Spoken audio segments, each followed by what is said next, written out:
Think for a moment about the man who seems endlessly agreeable, who always bends to accommodate, who makes it his mission to ensure everyone else is satisfied before he even begins to consider himself. That kind of behavior doesn't arise out of nowhere.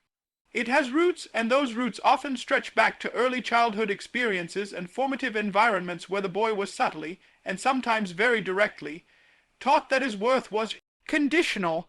Perhaps he grew up in a household where approval was rare, where love was doled out only when he behaved in ways that pleased the authority figures around him. Maybe his attempts to assert his own needs were met with rejection, criticism, or even punishment. Slowly but surely he learned a dangerous lesson. I am valued when I comply, I am safe when I surrender, and I am lovable only when I give. This is not a conscious calculation most of the time. It's written into the psyche like an old script. That boy grows into a man, carrying the same unspoken belief into his relationships. He learns to anticipate what others want before they even ask. He becomes skilled at suppressing his frustrations, ignoring his desires, silencing his boundaries, because in his mind, that's the only path to acceptance. And on the surface, it can look admirable. He's caring, attentive, thoughtful. But underneath, there is an unease, a quiet desperation, because all of that outward generosity is motivated not by strength, but by fear. What fear? The fear of being abandoned, the fear of being seen as unworthy, the fear that if he ever truly stood his ground, others would walk away and never return. And this is precisely why pleasing takes root so deeply. It is a survival mechanism. It is the psyche's way of saying, if I become what others want me to be, I won't be left alone. But here's the paradox.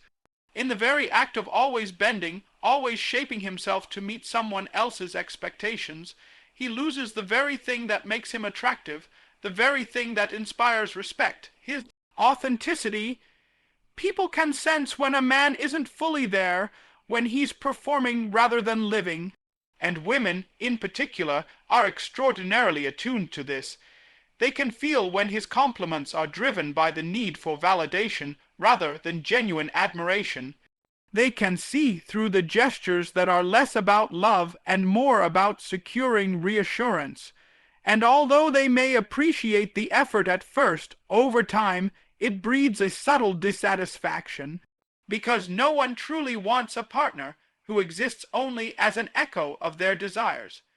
The tragedy is that many men who please first believe they're doing the noble thing. They think they're building connection when in fact they're eroding it. Because intimacy requires honesty, and honesty demands a willingness to stand in one's truth, even if it risks friction, even if it stirs conflict. A man who never risks being disliked, never allows himself the chance to be deeply loved. So the hidden roots of pleasing aren't simply about kindness gone too far. They are about identity built on fragile ground. They are about a man who was never shown that he could be valuable just as he is, without performance, without constant sacrifice. And until he begins to untangle those roots, until he learns to stand without apologizing for his existence, he will remain trapped in the same exhausting cycle, giving endlessly, yet never feeling enough. And so the question becomes, how long can a man live that way before something inside him collapses? Because there comes a moment when the burden of always pleasing becomes heavier than the fear of being alone. And in that moment, he faces a choice: continue living as a shadow of himself, or rise into the fullness of who he really is. One path drains him, the other path transforms him. Only one of them leads to freedom. If you look closely at the man who constantly puts a woman's needs before his own, you'll find that beneath all his gestures, beneath the endless effort to satisfy and to accommodate, there exists something far deeper, an almost invisible thread of fear. It is the fear of rejection, the fear of abandonment, the fear that if he were to stop pleasing, stop bending, stop catering, he would suddenly be left behind. And it's a fear so powerful that it governs his choices more than love ever does. Think about it.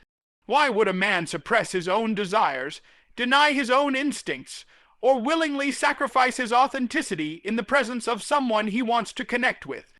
It isn't because he lacks a sense of right and wrong. It isn't because he doesn't know, deep down, that his own voice matters too. It's because he has internalized the belief that love is fragile, that affection is conditional, and that if he dares to show his true self, the person he cares for will turn away. That's the psychology of a man trapped in the cycle of pleasing. He isn't acting from confidence, but from the terror of being abandoned. Now, where does that terror come from? Often it originates from experiences early in lifetimes when love was withdrawn as punishment, when approval was inconsistent, when affection had to be earned through behavior. In those moments, the young boy learned that rejection wasn't just about losing someone's presence. It was about losing safety, belonging, and even identity. And when a child equates rejection with abandonment, the imprint can last for decades. The adult man continues to live by that silent rule: if I am not agreeable, I will be left. If I am not enough, I will be abandoned. But here's the paradox. In trying so hard to prevent rejection, he actually makes it inevitable. A man who erases himself for approval creates relationships built on performance rather than truth. And no matter how much he gives, no matter how tirelessly he works to please, the woman eventually senses that something is missing. Because she doesn't just want his compliance, she wants his presence. She doesn't just want his constant yes. She wants to feel the strength of a man who can stand in his truth and still choose her freely. This is why so many people, pleasing men, find themselves frustrated, confused, and heartbroken. They ask, why wasn't my love enough? Why wasn't my devotion enough? I gave everything. But the hard reality is this: you can give the world to someone, but if you never give them yourself, it will never be enough. And this is the heart of the fear of abandonment. It convinces you to trade away authenticity in exchange for security, without realizing that security purchased through self-erasure cannot last. So what must a man do? He must face the very fear that has controlled him. He must be willing to risk rejection, to risk disapproval, and to risk being left behind in order to finally stand as himself. And though it sounds terrifying, it is the only path to real connection. Because paradoxically, when a man stops fearing abandonment and instead embraces his own truth, he becomes someone who cannot easily be abandoned. Why? Because he is whole. He is no longer grasping desperately for validation, but offering something far greater, a grounded, authentic self. And here's the reality every man must come to terms with. Rejection is not the worst thing that can happen. The worst thing is abandoning yourself before anyone else even has the chance to. One of the great misunderstandings that men fall into is confusing endless niceness with strength. It seems harmless at first, being agreeable, saying yes when asked, avoiding confrontation, always showing a pleasant smile. On the surface, it looks like a virtue. People call him a good guy, and he clings to that identity as if it were a badge of honor. But niceness, when it's used as a mask, is not strength at all. It's avoidance. It's fear disguised as virtue. And though the world may tolerate it for a while, no one truly respects it in the long run. Strength is not the absence of conflict. Strength is the capacity to face it. Niceness avoids conflict at all costs. It bends and folds so that nothing ever disturbs the surface. But think about what that means. A man who always tries to keep the peace by never asserting himself isn't strong. He's fragile. He cannot handle discomfort. He cannot tolerate disapproval. And when you strip everything away, you see that niceness isn't really about kindness. It's about self-preservation. It's a way of saying, if I never offend anyone, maybe I'll never be rejected. Women sense this very quickly. They can feel when a man's kindness comes from an authentic place of generosity, and they can feel when it comes from fear. The former is magnetic because it's backed by a strong core. The latter is hollow because it's fueled by insecurity.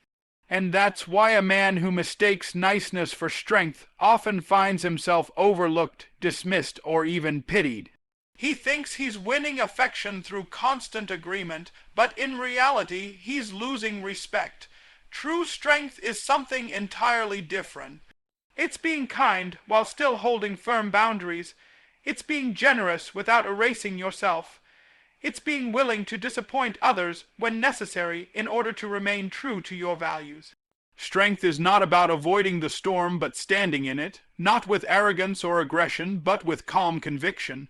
And that's what inspires others, not the man who avoids tension at all costs, but the man who is willing to face it and still remain grounded. This is why niceness, when mistaken for strength, becomes a prison. The man who hides behind it lives in a constant state of low-grade anxiety. He worries about whether people approve of him. He guesses his words. He overanalyzes every interaction. And over time, this creates resentment toward others for not appreciating his efforts, and resentment toward himself for never having the courage to stand tall. It is an exhausting existence, a performance that drains him day after day. But imagine what happens when he shifts. Imagine a man who can look someone in the eye and, instead of defaulting to yes, say, "No, that doesn't work for me." Imagine a man who can show kindness not because he's afraid of rejection, but because it genuinely reflects his character. Imagine a man whose actions are not driven by the need to be liked, but by the strength of his principles. That is the kind of man who commands respect without ever demanding it. Niceness is a fragile mask, but strength is a solid foundation. And when a man finally learns the difference, he no longer lives as a pleaser, desperate to be seen as good. He becomes something far more powerful. He becomes real. And in being real, he becomes unshakable.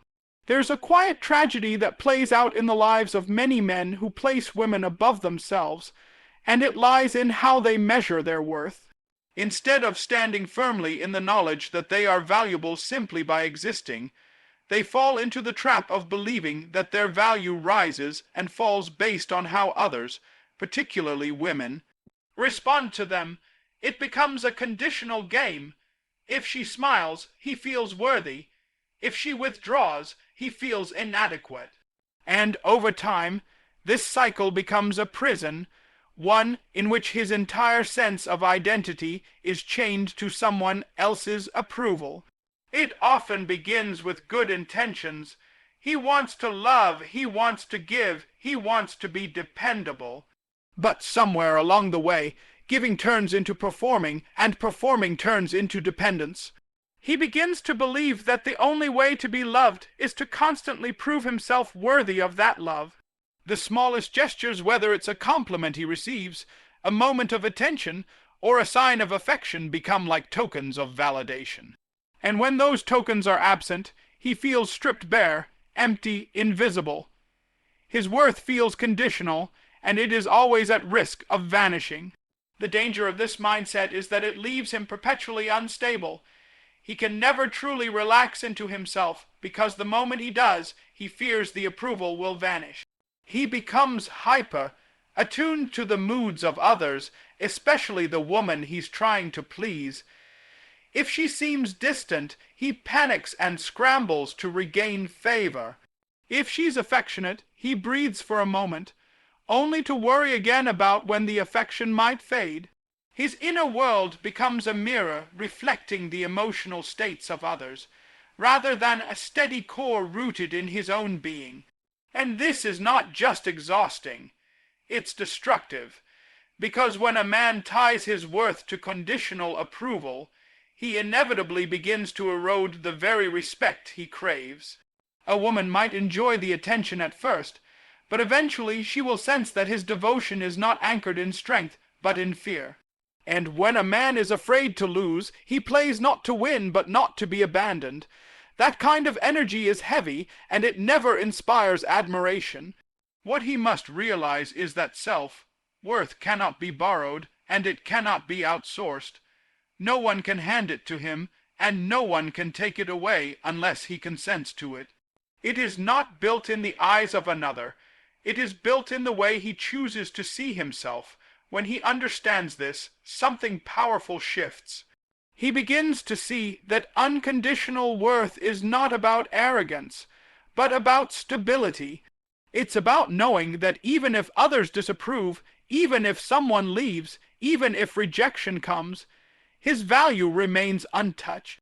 And, paradoxically, it is only when he stops chasing validation that he begins to receive genuine respect. Because people can sense when a man is grounded in his own being. They feel the difference between someone who needs them to validate his existence and someone who offers his presence freely without desperation. One suffocates, the other liberates. One clings, the other inspires. The truth is this: the worth of a man is not conditional. It does not rise and fall with the approval of a woman, or with the shifting tides of attention, or with the fragile outcomes of performance.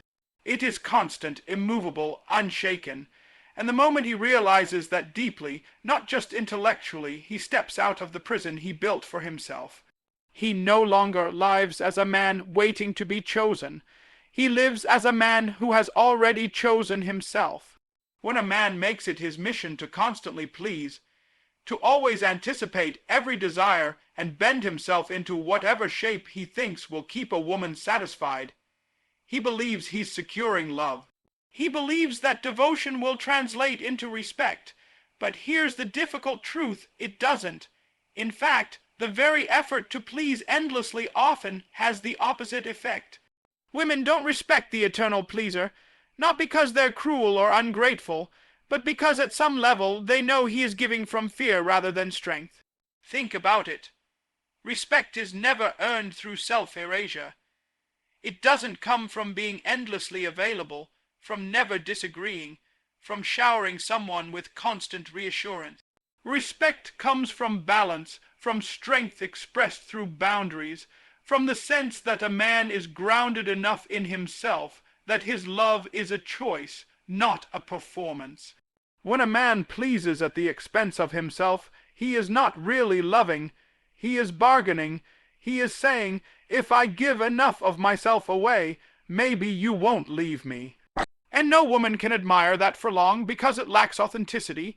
Women are deeply intuitive. They can feel when kindness is genuine and when it's transactional. They can sense when a man is offering love freely and when he is clinging to it as a means of survival. And when his actions reveal desperation, they cannot feel inspired by him, because admiration requires seeing strength. It requires seeing a man who knows who he is, who stands firm even when it's uncomfortable, who isn't terrified of losing approval. Without that, she may feel sympathy for him. But sympathy is not the same as respect, and it's certainly not the same as attraction. The eternal pleaser also creates a subtle imbalance in the relationship. By constantly prioritizing her above himself, he unknowingly places her in a position of authority. She becomes the center of his universe, the one who dictates his sense of worth, the one whose moods determine his stability. And while at first this might seem flattering, over time it becomes heavy. No woman truly wants to carry the responsibility of being another person's source of validation. Respect withers in that dynamic because what she wants is partnership, not dependency. And here's the paradox. The more a man tries to please in order to secure love, the more he actually drives it away. He may think he's building connection, but in reality, he's suffocating it. True connection thrives on mutuality, on the dance between two people who can give and receive, who can stand side by side with equal footing. When one person disappears into the other, when one is endlessly chasing approval, the dynamic becomes imbalanced, and imbalance is never sustainable. The man who is respected is not the man who says yes to everything. He is the man who knows when to say no. He is not the one who bends endlessly, but the one who stands with dignity.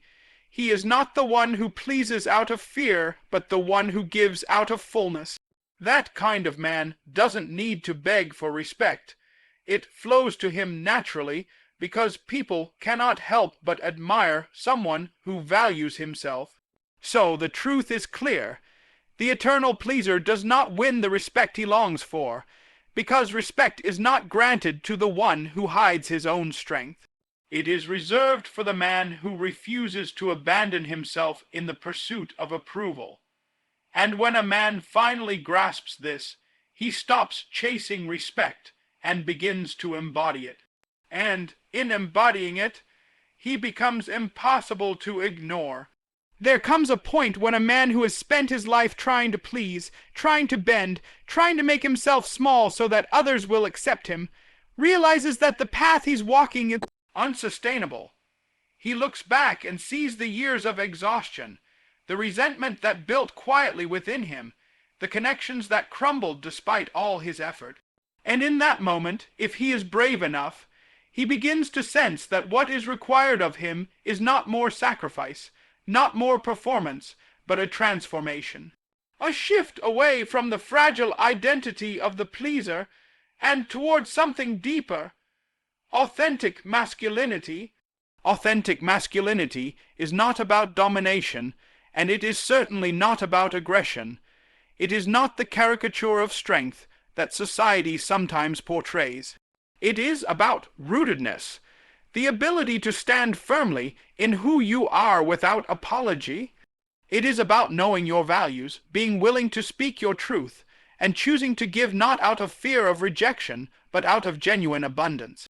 It is about holding your ground in conflict, not because you relish in it, but because you refuse to betray yourself. That is the kind of man who is both powerful and compassionate, both firm and kind. When a man makes this shift, everything changes. He no longer moves through relationships desperate for validation. He no longer twists himself into someone he is not, hoping to be accepted. Instead, he brings his full presence into the world. He can say yes because he means it, and he can say no because it is necessary. He can love without losing himself, and he can give without being drained, because his giving flows from a place of strength, not weakness. And this is the man women respect. Not the one who hides behind endless niceness, but the one whose kindness is backed by boundaries. Not the one who agrees out of fear, but the one who speaks honestly even when it risks conflict. This is the man who commands attention not because he demands it, but because his presence radiates stability. People feel safe around him, not because he avoids discomfort, but because they know he will not crumble under it. This shift is not easy. It requires facing the very fears that once controlled him, the fear of rejection, the fear of abandonment, the fear of not being enough. It requires letting go of the fragile mask of the pleaser and risking the possibility that some will not like who he truly is. But in that risk lies freedom, because once he embraces his authentic self, he no longer lives at the mercy of others' approval. He is free to live, free to love, free to build a life that reflects his deepest truth. And the irony is this: when a man stops trying to please in order to be loved, he actually becomes more lovable. When he stops begging for respect, he begins to embody it. When he stands firm in who he is, he inspires others to do the same. That is the power of authenticity. That is the essence of true masculinity. Not performance, not submission, but presence. And so the man who once lived as a shadow steps into his own light. He no longer asks, "What must I do to be chosen?" Instead, he declares through his very being, "I am already enough." And that simple truth transforms not only his relationships, but the very course of his life. When we look at the man who lives to please first, What we really see is not love in its highest form, but fear in disguise. We see the boy who was taught that his worth was conditional, the man who confuses niceness for strength, the partner who bends so far that he forgets where he stands.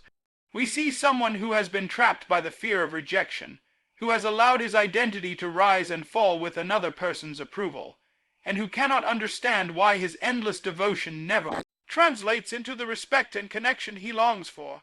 But here is the truth that cannot be ignored. Real strength is not found in self-erasure, but in self-respect. Real intimacy is not built on performance, but on authenticity. And real love is not the result of constant pleasing, but of two people standing firmly in who they are and choosing each other freely. The journey for every man, then, is not to become more agreeable, not to give more of himself away, but to reclaim the parts of himself he has hidden out of fear. It is to shift from living as a shadow to living as a presence, from seeking approval to embodying value, from being the eternal pleaser to becoming a man of truth. Because the moment he embraces that shift, everything changes, respect follows, love deepens, freedom begins. And in that transformation, he discovers what he was searching for all along, not the fleeting security of someone else's approval, but the unshakable foundation of his own worth.